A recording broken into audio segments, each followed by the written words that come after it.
Hello guys, welcome back to my channel. तो आज है लेक्चर नंबर 4 इस चैप्टर का। लेक्चर नंबर 4 में हम देखिए क्या क्या बात करने वाले हैं। सबसे पहले हम बात करते हैं कौन कौन से टॉपिक्स को हम कवर कर चुके हैं। सबसे पहली बात हमने रिप्रोडक्टिव हेल्थ की शुरुआत में हमने क्या बात की थी कि रिप्रोडक्टिव हेल्थ की क्या डेफिनेशन होती है। ठीक है, रिप्रोडक्टिव हेल्थ की डेफिनेशन, ठीक है, उसकी बात हम कर चुके थे। नेक्स्ट वाली रिप्रोडक्टिव हेल्थ की डेफिनेशन के बाद मैंने इंडिया वाला आपको एक डेटा बताया था, 1951 वाला फैमिली प्लानिंग प्रोग्राम, फिर RCH वाले प्रोग्राम, इन सब की बात की थी। एमनियोसेंटेसिस की बात हम कर चुके हैं। ठीक है, एमनियोसेंटेसिस की बात हम कर चुके हैं। साथ ही साथ पॉपुलेशन से रिलेटेड जितनी बात थी और गवर्नमेंट ऑफ इंडिया ने पॉपुलेशन को कंट्रोल करने में क्या क्या चीज़ें की उसकी बात करी। फिर हमने कॉन्ट्रासेप्टिव मेथड्स के बारे में बात किया। कॉन्ट्रासेप्टिव मेथड्स के बारे में बात किया। कॉन्ट्रासेप्टिव मेथड्स वो होते हैं जिनकी हेल्प से आप क्या कर सकते हो, प्रिवेंट कर सकते हो, मतलब कि प्रेगनेंसी को आप प्रिवेंट कर सकते हो। अब देखिए कॉन्ट्रासेप्टिव मेथड में मैंने आपको बोला था उसमें भी वेरियस टाइप आते हैं। आपको सबसे पहले आता है नेचुरल और ट्रेडिशनल मेथड।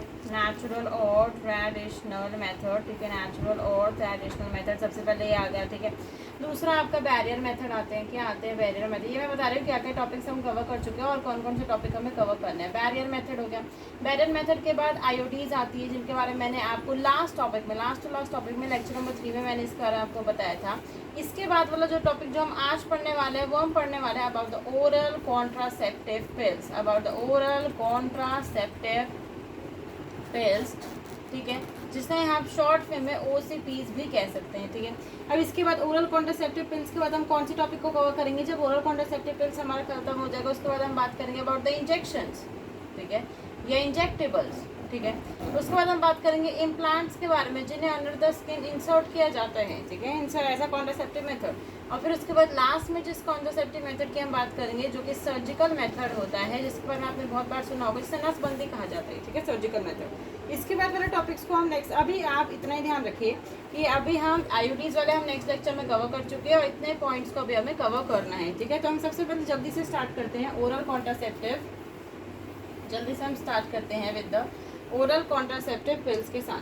ठीक है, ओरल, आप टॉपिक का नाम लिख लीजिए, ओरल कॉन्ट्रासेप्टिव पिल्स। अब देखिए इससे आप क्या समझते हैं। सबसे पहले मैं आपको बता दूं ओरल कॉन्ट्रासेप्टिव पिल्स, सबसे पहले आप लिखिए इसका होता क्या है। ठीक है, oral administration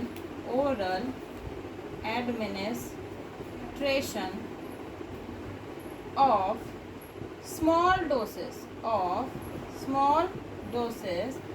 of either progesterone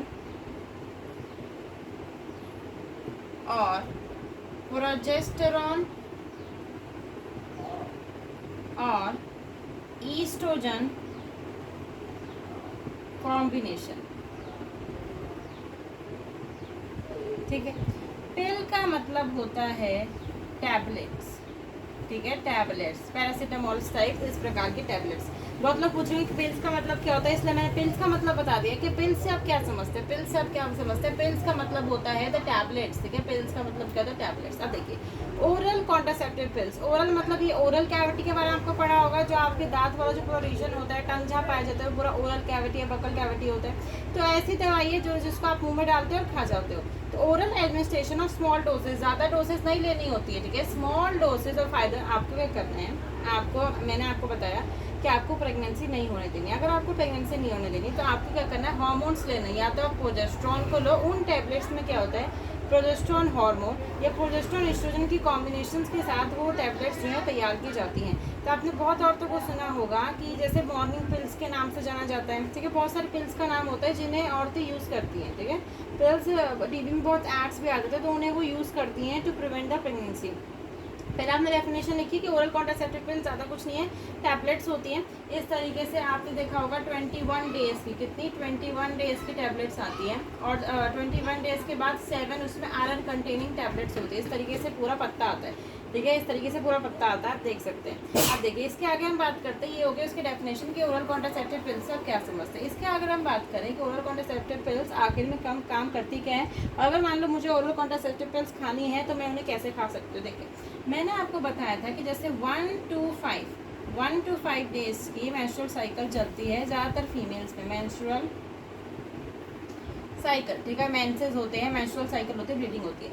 so in 1 to 5 days में ऑन एनी डे, ठीक है, ऑन एनी, जैसे आपको मेंस्ट्रुएशन हुआ on any day from 1 to 5, आप 1 को भी शुरू कर सकते हो, 2 को भी, 3 को भी, 4 को भी और 5 को भी। So on any day from 1 to 5, ठीक है, फ्रॉम 1 to 5 जब तक आपको मेंस्ट्रुएशन हो रही है, you can start by eating the pills, by eating the pills. आप क्या कर सकते हो, इन पिल्स को खाना शुरू कर सकते हो।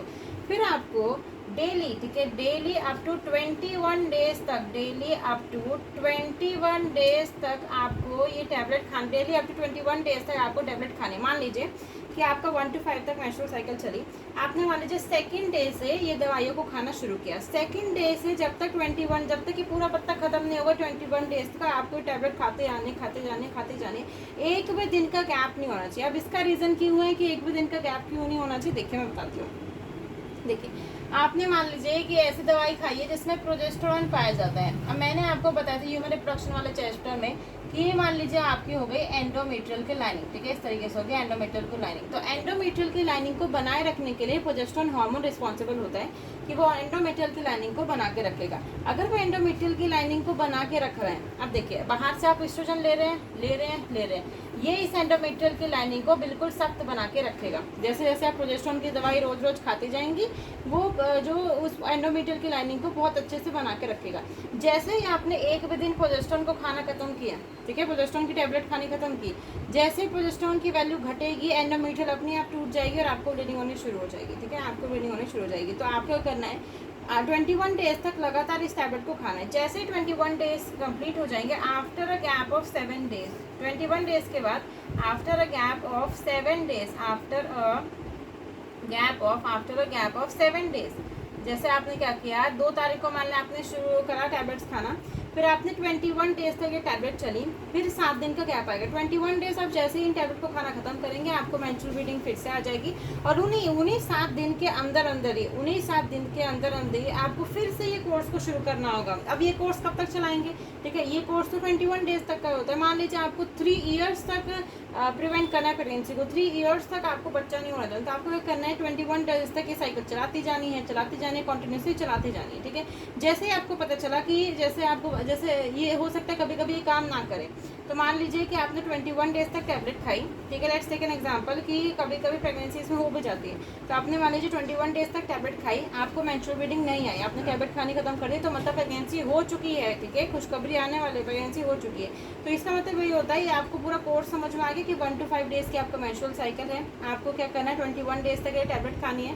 21 डेज तक जैसे ही आपने टैबलेट खा ली, 7 डेज का जो गैप होगा उसी में आपको मेंस्ट्रुअल ब्लीडिंग होगी, फिर आपको टैबलेट को फिर से खाना शुरू कर देना है, ठीक है, फिर से खाना शुरू कर देना है। जब तक आप तब तक खाते रहोगे जब तक आपको प्रिवेंट करना होगा कंसेप्शन, ठीक है, जब तक आपको प्रिवेंट करना होगा प्रेगनेंसी, तब तक आप इसको खाते रहना, ठीक है।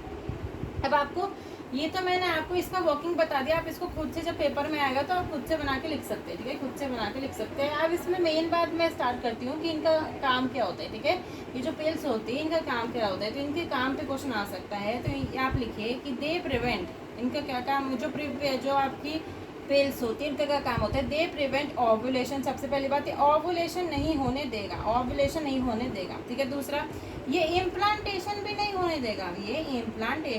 होने देगा, as well as alter the quality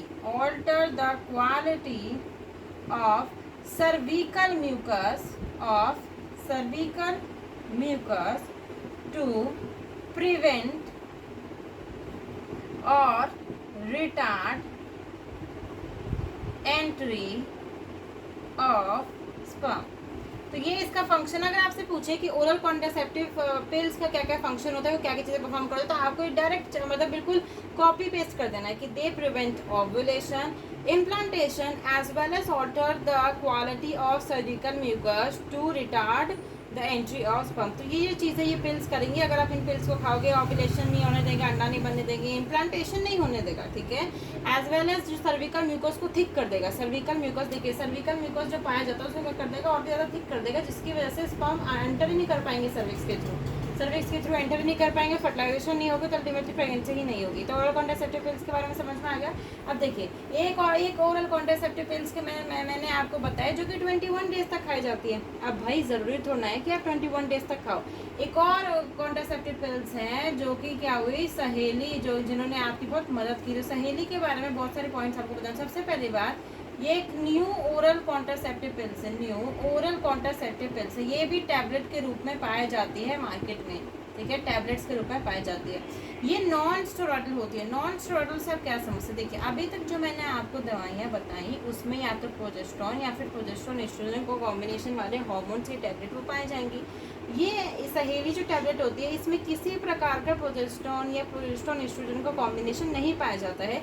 इसके अंदर एक प्रकार का सॉल्ट से बना होता है, सेंटकोमिन। उसके बारे में आपको नहीं जानना, सिर्फ आपको ये जानना है कि ये कैसी होती है, नॉन स्टेरॉइडल होती है, ठीक है। Next cheese, used by females. ऐसा नहीं कि आप सोचो कि मेल्स भी इसे यूज़ करते हैं, नहीं, used by females only, used by females only. क्या हो गया, ये क्या है, एक वंस, ये सबसे ज़्यादा इंपॉर्टेंट है कि ये क्या होती है, एक वंस अ वीक पिल। आपको एक हफ्ते में एक ही बार खानी है। वो वाली टैबलेट आपको पूरे 21 डेज तक खानी पड़ रही थी। यहाँ पर ये सहेली जो पिल है वो आपको वंस अ वीक पिल है, एक हफ्ते में एक ही बार खानी होती है, ठीक है। उसके बाद डेवलप्ड, ये पॉइंट्स है जो कि सहेली के बारे में जैसे आपको आएंगे, मतलब सहेली के बारे में आपको जैसे पेपर में पूछा जाएगा तो आप इनका आंसर दे देना, ठीक है। Size point, centre of research institute, इसकी मैं इसकी जो फुल फॉर्म है ये मैं लेक्चर नंबर 2 में कवर कर चुकी हूँ, ठीक है। आपने अगर नोट्स बनाए होंगे तो आपने पहले चीज़ें लिख लोगे, इसलिए मैंने साइज पॉइंट्स यहाँ लिख दिए कि आपको ईजी हो जाए। क्या क्या पॉइंट्स है कि न्यू ओरल कॉन्ट्रासेप्टिव पिल्स है, टैबलेट्स के रूप में पाई जाती है, नॉन स्टेरॉइडल है, use by females only, once a week pill होती है, एक हफ्ते में एक ही बार खानी होती है। Central drug research institute, India में ही बनाई गई थी, लखनऊ में, यूपी में। इसे समझ में आती है, ठीक है। ये आपका पार्ट खत्म होता है ओरल कॉन्ट्रासेप्टिव पिल्स का।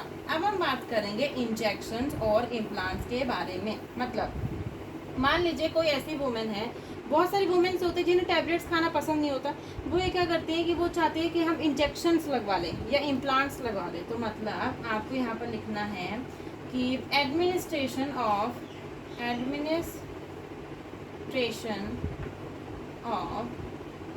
प्रोजेस्टेरॉन, फिर से प्रोजेस्टेरॉन और progesterone and estrogen combination, estrogen combination are used as injectables, यानी कि इंजेक्शंस के रूप में, एंड इम्प्लांट्स के रूप में। इम्प्लांट्स जो है वो अंडर द स्किन इंसर्ट किए जाते हैं। आपको एनसीईआरटी में डायग्राम भी दे रखा है जिसमें इस प्रकार की 6 तिल्लियों को बना के दिखा, इस प्रकार की 6 तिल्लियाँ बना के दिखा रखी हैं।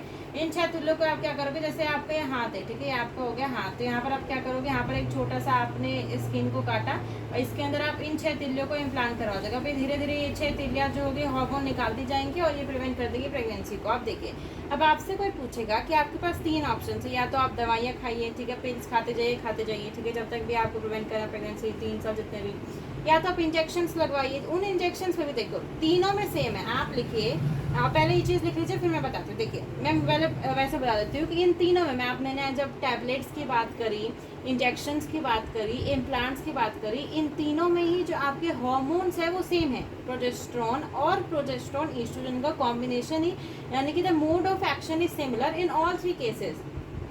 बट चेंज किस में आता है कि कोई वुमेन आपका टैबलेट यूज़ कर रही है, इंजेक्शंस यूज़ कर रही है, इम्प्लांट्स यूज़ कर रही है, तो डिफरेंसेस कहाँ देखने के लिए मिलते हैं, डिफरेंसेस देखने की, ये इंपॉर्टेंट है कि डिफरेंसेस देखने के लिए मिलते हैं उनके इफेक्टिव पीरियड में। मतलब जैसे मैंने बोला टैबलेट्स, अब जैसे जैसे जो डेली 21 डेज वाली जो टैबलेट होती है वो तो आपको रोज़ खानी पड़ेगी, हर दिन खानी पड़ेगी। उसी प्रकार से सहेली भी आपको एक हफ्ते में एक बार तो खानी पड़ रही है, ठीक है जी। अब जैसे जो आप इंजेक्शंस लगवाते हैं तो वो इंजेक्शंस 3 महीने तक, 4 महीने तक चलते हैं, ठीक है। इंजेक्शंस जो होते हैं 3 महीने से 4 महीने लगभग, मेरे को इतना अच्छे से पता नहीं है कि इंजेक्शंस कब तक चलता है, मतलब उनका इफेक्टिव पीरियड भी ज़्यादा होता है। और इम्प्लांट्स तो वाह भाई वाह, अगर आपने इम्प्लांट्स लगवा लिए तो वो 3 साल तक भी रहते हैं, मतलब 3 साल तक प्रेगनेंसी होने ही नहीं देगा। तो मतलब देख रहे हैं कि इम्प्लांट्स का जो इफेक्टिव पीरियड है कि कब तक वो प्रेगनेंसी को नहीं होने दे रहा है वो बहुत ज़्यादा है as compare to the tablet और द पिल्स। तो अगर किसी फीमेल को बहुत लॉन्गर पीरियड के लिए प्रेगनेंसी को प्रिवेंट करना है तो वो इम्प्लांट्स को कैरी आउट कर सकती है। तो आप लिख लीजिए, पहले जिस लाइन लिख ली, इसके बाद में वो लाइन लिख देती हूँ जो मैंने बोला कि their mode of action is similar. ठीक है, तीनों के केसेस में, in all three cases, pills के केस में, उन सब के केस में, their mode of action is similar. Their mode of action is similar. Their mode of action is similar, क्योंकि कंटेंट तो सेम है ना, सोच नहीं है कि सिर्फ कंटेंट तो सेम है। Their mode of action is similar but the effective period vary. Effective period vary करता है। ठीक है, वेरी करता है। जैसे इम्प्लांट्स में आपको क्या देखने के लिए मिला, 3 साल तक भी वैलिड है, वहीं आपको टैबलेट्स रोज लेनी पड़ रही है। ठीक है, इतनी चीज़ समझ में आ गई। ठीक है, अब इसके बाद का जो इस टॉपिक के बारे में बात करेंगे वो है इमरजेंसी कॉन्ट्रासेप्टिव मेथड्स। इमरजेंसी जिसकी ज़रूरत बहुत लोगों को बहुत ज़्यादा ही पड़ती है। ठीक है, इमरजेंसी, भाई गलती हो गई आप सुधारनी तो पड़ेगी। तो अब आती है इमरजेंसी कॉन्ट्रासेप्टिव। इमरजेंसी जो कि इमरजेंसी में यूज़ किया जाता है, भाई इमरजेंसी में नहीं हुआ तो भाई धोखा हो जाएगा। तो emergency contraceptive methods are used, ठीक है, are used in case of unprotected casual intercourse हो गया। अगर इन अनप्रोटेक्टेड कैजुअल क्वार्टर्स हो गया, ठीक है, उस केस में आप इसको यूज़ कर सकते हो। ठीक है, उसी के साथ साथ अगर फेलियर ऑफ कॉन्ट्रासेप्टिव मेथड हो गया, फेलियर ऑफ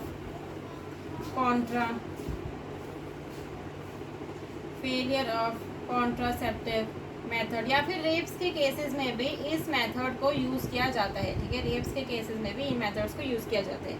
आप पहले लिख लीजिए कहाँ कहाँ यूज़ किया जाता है, मैं बताती हूँ कि इनको यूज़ कैसे करते हैं। देखिए, आप क्या कर सकते हैं, आपको पता चल गया कि हाँ भाई गलती हो गई है, तो आपको क्या करना है कि इमरजेंसी कॉन्ट्रासेप्टिव मेथड आप कैसे अपना सकते हैं। आप क्या करेंगे, एडमिनिस्ट्रेशन, आप दवाइयाँ लेंगे, एडमिनिस्ट्रेशन। ठीक है, क्या क्या चीज़ें आप ले सकते हैं, एडमिनिस्ट्रेशन ऑफ प्रोजेस्टेरॉन। या तो आप क्या करिए कि जैसे आपको पता चल गया तो जल्दी से जाइए और पिल्स खा लीजिए प्रोजेस्टेरॉन। जैसे मॉर्निंग पिल्स आती है कि आपको पता चलेगा कि गलती हो गई तो आप उन मॉर्निंग पिल्स को खा लीजिए, तो उससे फिर आपको प्रेगनेंसी नहीं होगी। तो एडमिनिस्ट्रेशन ऑफ प्रोजेस्टेरॉन ओनली, या प्रोजेस्टेरॉन एस्ट्रोजन कॉम्बिनेशन वाली जो टैबलेट्स आती हैं, ठीक है, जो टैबलेट्स आती है उसे खा लीजिए, या फिर आप डॉक्टर्स के पास जाके इंजेक्शन लगवा लीजिए, या फिर इम्प्लांट लगवा लीजिए। ठीक है, तो ये तीनों, जैसे मैंने बोला प्रोजेस्टेरॉन या प्रोजेस्टेरॉन एस्ट्रोजन कॉम्बिनेशन वाले में तो तीनों केसेस आ गए, आपका इंजेक्शंस भी आ गया, इम्प्लांट्स भी आ गए और टैबलेट्स भी आ गए। ज़्यादातर लोग जो है टैबलेट्स यूज़ करते हैं, जो मॉर्निंग पिल्स वगैरह होती है वो सब यूज़ करते हैं, या फिर आप आयोडीज भी लगवा सकते हैं। आप डॉक्टर्स के पास जाके आयोडीज भी, हार्मोन रिलीजिंग आयोडी करके वो आयोडीज होती है, LNG-20 प्रोजेस्टेरोन, आप वो भी इंसर्ट करवा सकती है। पर ये कब वैलिड होंगी, within 72 hours of coitus, within 72 hours of coitus। ठीक है, अगर आप इससे ज़्यादा गए, ठीक है, 72 hours से अगर ज़्यादा हो गया, दुर्घटना घट चुकी है, अब वो बदलेगी नहीं। ठीक है, दुर्घटना घट चुकी है, वो बदलने गया, अब आपको अबॉर्ड ही करना पड़ेगा। ठीक है, अबॉर्ड ही करना पड़ेगा। तो या तो आप प्रोजेस्टेरोन, या तो आप टैबलेट्स खा लीजिए, इंजेक्शंस लगवा लीजिए, इम्प्लांट्स लगवा लीजिए, आयोडीज लगवा लीजिए, पर ये सिर्फ 72 आवर्स ऑफ क्वार्टर्स में ही हो जाना चाहिए, इतने पीरियड तक हो जाना चाहिए। अगर इससे ज़्यादा पीरियड हो रहा है तो फिर आपको चाइल्ड को अबॉर्ड ही करवाना पड़ जाएगा। ठीक है, ये तो हो गई इमरजेंसी कॉन्ट्रासेप्टिव मेथड की बातें। अब हम बात करते हैं सर्जिकल मेथड की, स्टेरिलाइजेशन मेथड की। ठीक है, स्टेरिलाइजेशन, आप देखिए सर्जिकल मेथड को स्टेरिलाइजेशन मेथड क्यों कहा जा रहा है, उसका मैं रीज़न बता दूँ। इसको नसबंदी कहते हैं, आपने बहुत बार सुना होगा। ठीक है, स्टेरिलाइजेशन, आप लिखिए स्टेरिलाइजेशन मेथड। स्टेरिलाइजेशन मतलब जिसे स्टेरिलाइजेशन कहते हैं, या फिर it was a surgical method. ठीक है, सर्जरी के थ्रू इसे किया जाता है। ठीक है, सर्जरी के थ्रू इसे किया जाता है। अब देखिए इसमें क्या करना है, sterilisation method and surgical method are advise for the male and female, are advise for the male and female as a terminal method.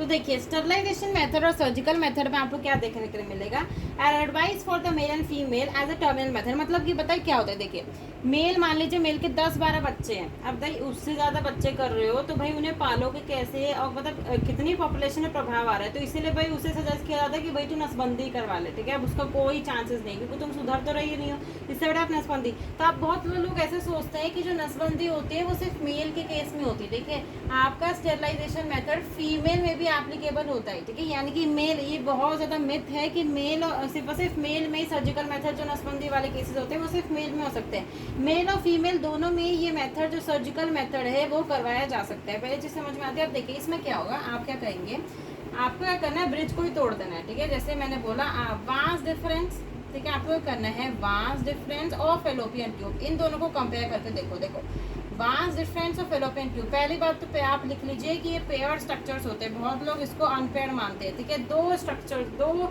आपकी पाइप्स जा रही होती है, मान लीजिए 2 ब्रिजेस जा रही होती है, ठीक है, अनपेयर्ड स्ट्रक्चर्स होते हैं। जैसे बहुत लोग क्या सोचेंगे कि फेलोपियन ट्यूब है, भाई फेलोपियन ट्यूब है, तो जैसे ये हो गया आपका फंडस रीजन, ये हो गया आपकी फेलोपियन ट्यूब, ठीक है। इस पर ये हो गया यूट्रस और ये हो गया फेलोपियन ट्यूब। तो बहुत लोग सोचेंगे कि इधर का ब्रिज काट देते हैं, ठीक है, इधर का ब्रिज काट देते हैं। अगर आपने इधर का ब्रिज काट दिया तो इधर से भी तो फर्टिलाइजेशन हो सकती है, तो आपको दोनों ब्रिजेस, आपको ये ब्रिज भी काटना पड़ेगा और ये ब्रिज भी काटना पड़ेगा, ठीक है।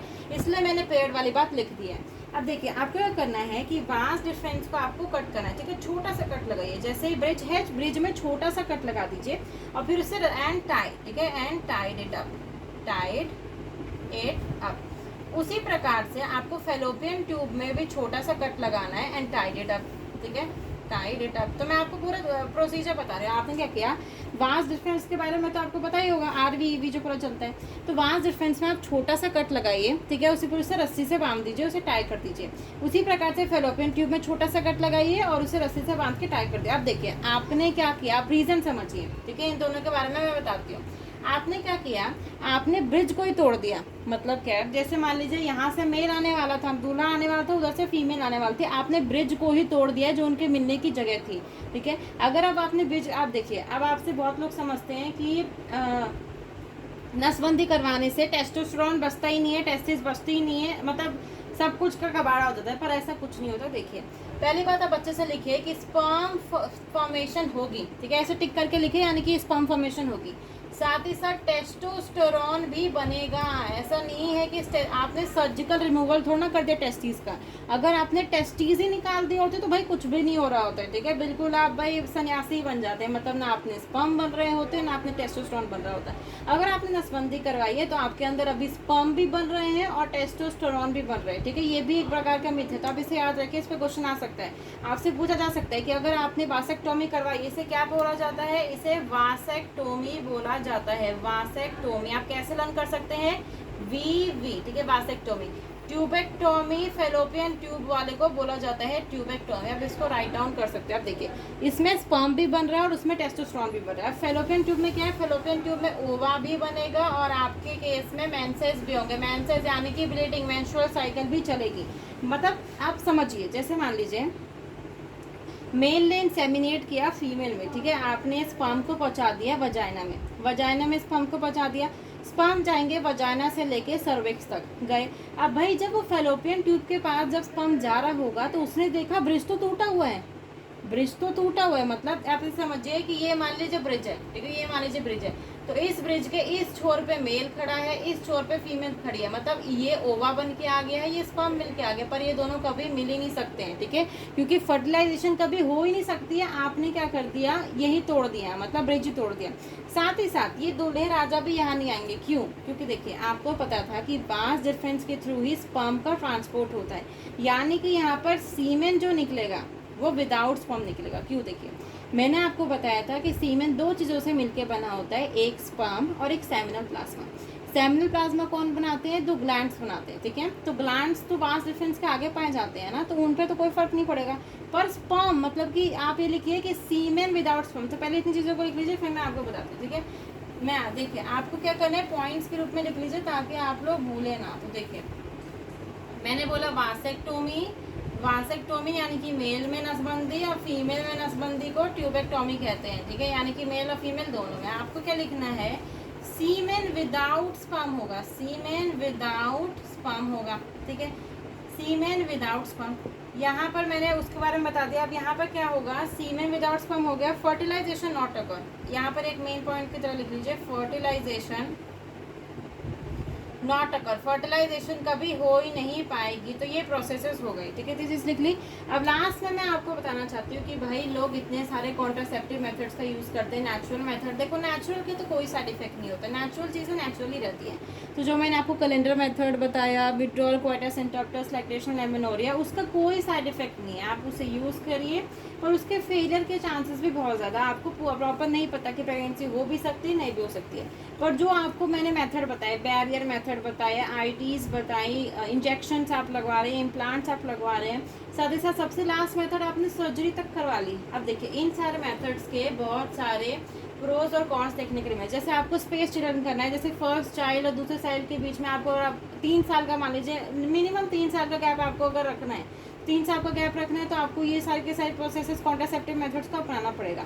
पर अगर आप बहुत ज़्यादा मतलब इन कॉन्ट्रासेप्टिव मेथड्स को यूज़ करते हैं, तो आपको देखो कौन कौन सी चीज़ें हो सकती है। आपको अनीमिया की प्रॉब्लम हो सकती है, ठीक है, आपको एब्डोमिनल पेन होने लग जाएगा अगर आप इनको बहुत ज़्यादा यूज़ करते हैं इन कॉन्ट्रासेप्टिव मेथड्स का, ठीक है। अगर ज़रूरत में तो ठीक है, जैसे अनीमिया हो सकता है, एब्डोमिनल पेन आपको इससे होगा, इर्रेगुलर मेंस्ट्रुअल ब्लीडिंग, आपको मेंसेस पे ढंग से नहीं आएंगी, ठीक है, इर्रेगुलर मेंस्ट्रुअल ब्लीडिंग। क्योंकि बहुत सी वुमेन्स होती है, जैसे वो पिल्स लेती जाती है, उनसे उसके बाद उनमें ये सारी प्रॉब्लम देखने को मिलती है। Breakthrough menstrual bleeding, like इतनी ज़्यादा मेंस्ट्रुअल ब्लीडिंग होगी कि आप पूछिए मत। ब्रेक थ्रू मेंस्ट्रुअल ब्लीडिंग, अगर आप बहुत ज़्यादा इन कॉन्ट्रासेप्टिव मेथड्स का अगर आप यूज़ करते हैं। और सबसे लास्ट ऑप्शन आपको आ जाएगा ब्रेस्ट कैंसर। तो ब्रेस्ट कैंसर भी इन केसेस में हो सकता है। तो ये आप मेथड्स लिख लीजिए। इस पर क्वेश्चन आ सकता है कि अगर आप एक्सेसिव यूज़ करने लगते हैं कॉन्ट्रासेप्टिव मेथड्स का, तो उससे आपको क्या क्या चीज़ें अपनी बॉडी पे प्रभाव, क्योंकि देखिए कोई भी चीज़ के अति हो जाना बहुत गलत होता है। जैसे नेचुरल मेथड का तो कोई भी आपकी बॉडी पे प्रभाव नहीं पड़ेगा, सब कुछ ठीक रहेगा। पर जैसे जैसे आप जो आप केमिकल मेथड्स का यूज़ कर रहे हैं, हॉर्मोन्स का यूज़ कर रहे हैं, आप बॉडी के बाहर से हार्मोन्स ले रहे हैं, तो उसकी वजह से आपको अनीमिया की प्रॉब्लम हो सकती है, ठीक है, एब्डोमिनल पेन होगा, इरेगुलर मेंस्ट्रुअल ब्लीडिंग होगी, ब्रेक थ्रू मेंस्ट्रुअल ब्लीडिंग होगी, और ब्रेस्ट कैंसर भी हो सकता है। तो इन सब चीज़ों का आप ध्यान रखिए, ठीक है। ये पॉइंट्स को आप लिख सकते हैं, 3 नंबर का क्वेश्चन आ सकता है, तो इन पॉइंट्स को आप लिख दीजिएगा कि अगर आप बहुत ज़्यादा यूज़ करते हैं कॉन्ट्रासेप्टिव मेथड्स का, तो इन चीज़ों की वजह से आपकी बॉडी पे प्रभाव पड़ेगा, इम्पैक्ट पड़ेगा, ठीक है। इनको आप लिख लीजिए। अब हम मिलेंगे आपसे लेक्चर नंबर 5 में। Please subscribe to my channel, like करिए, शेयर करिए, ठीक है। मिलेंगे लेक्चर नंबर 5 में। Thank you.